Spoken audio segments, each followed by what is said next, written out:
After discussing retroactive accountability theory, we are much closer to a full understanding of democracy. I would like to take a small detour, however, to get our bearings, a reminder as to what the purpose of this video series is. To do that, I want to first talk a bit about political psychology. I briefly mentioned voters with liberal or conservative worldviews in an earlier video. When saying that, I was not referring to voters that had become convinced of specific arguments about fiscal or immigration policy, nor was I referring to voters that consistently voted one way or the other. I was referring to voters that had core personality traits that influenced how, for example, they felt about slapping their father as part of an act in a theatrical production, or their attitudes towards cleanliness. Core personality traits that influence their thinking on whether social hierarchy is a good thing or a bad thing, and how comfortable they are with complex questions with no clear answers. None of these questions are explicitly political, but they divide people and spread them on a spectrum between liberal and conservative worldviews. There are plenty of tests online, but if they ask you your opinion on a blatant political issue, it's the wrong test. Depending on how you score on the tests determines a lot of your behavior that has nothing to do with politics.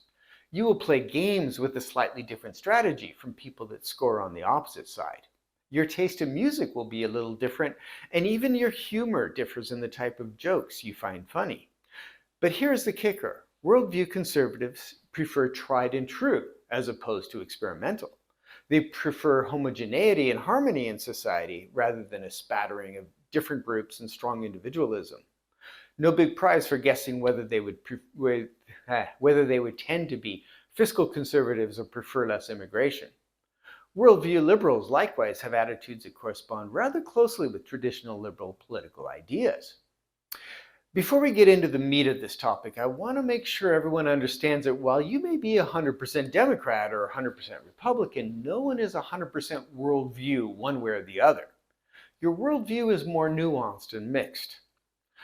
The book Predisposed, and I recommend this book highly, delves deeply into this issue and makes a fascinating argument that individuals are individually predisposed to have a conservative or liberal worldview. That may sound outrageous, but read the book because their evidence is rather overwhelming. And note, the key term here is worldview and not political leaning. Between twin studies and animal breeding based on behavior rather than physical characteristics, the evidence is very strong that core behavior patterns and attitudes can be genetic. I'm not going to argue the point here, but what is most important for our own understanding of democracy is that these core attitudes do not really change through life. You may know someone that went from extreme leftist to extreme rightist, but their test results giving them a conservative or liberal worldview probably did not change much. They have only found a different way to express themselves, or now have different priorities. If you are curious about where you would land in such a test, here's the test used in the book Predisposed. Take some screenshots and take the test. I will post the way to score at the very end of the video.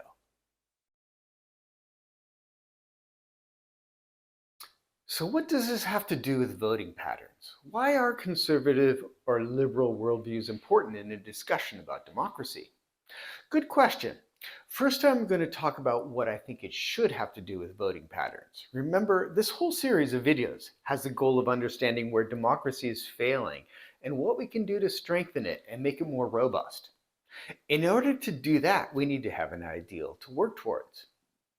Let's look at what these worldviews measure. In-group versus out-group. If you are a worldview conservative, you're much more attached to the in-group, whatever that means to you. And if you're a liberal, you're more open to outsiders. Conservatives value conformity, while liberals typically don't and are open to novel ways of thinking or being. Conservatives like continuity and try to guard traditions, while worldview liberals are open to changing or even abolishing traditions in favor of a different or new way. Stability and predictability are important to conservatives and much less valued by liberals. Worldview conservatives are much more comfortable with black and white judgments and look for black and white in any issue, while liberals are comfortable being overwhelmed with info and suspending judgment. How does that translate into policy preferences? People have liberal or conservative worldviews for a reason. Evolution has favored societies that include a healthy dose of each.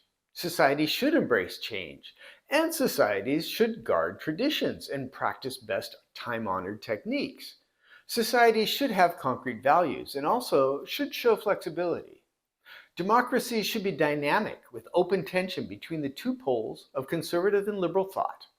Conservative parties will stick with economic orthodoxy like fiscal conservatism and will be skeptical of immigration, while liberal parties may be more experimental with economic policy and more likely to embrace immigrants. In social policy, minority groups of all kinds, whether ethnic, sexual, or lifestyle, tend to be more catered to by liberal parties, while held in suspicion by conservative parties. Conservative parties tend to be more bellicose, while liberal parties are more inclined to be sympathetic to the interests of counterparty countries. But I'll repeat, people are never 100% conservative nor 100% liberal. And that allows the political center to dictate when it is time to stick to the conservative dogma and when it is time to liberally go with the flow and adapt to a changing world. Democracy should allow a society to shift from liberal to conservative on demand, like two legs propelling society forward. Having the ability to be rigid or flexible depending on the circumstances makes for a powerful and stable society. Democracy is, or should be, adaptable, and when it works correctly, it makes countries like the United States, the Roman Republic, and ancient Athens incredibly successful and allows huge bursts in technology, culture, and economic growth. In the next video, I'm going to contrast the ideal expressed here with the reality, particularly in the US, but also in most of the world. See you there. Oh, right, here is the score, or here is how to score the results of the Worldview questionnaire.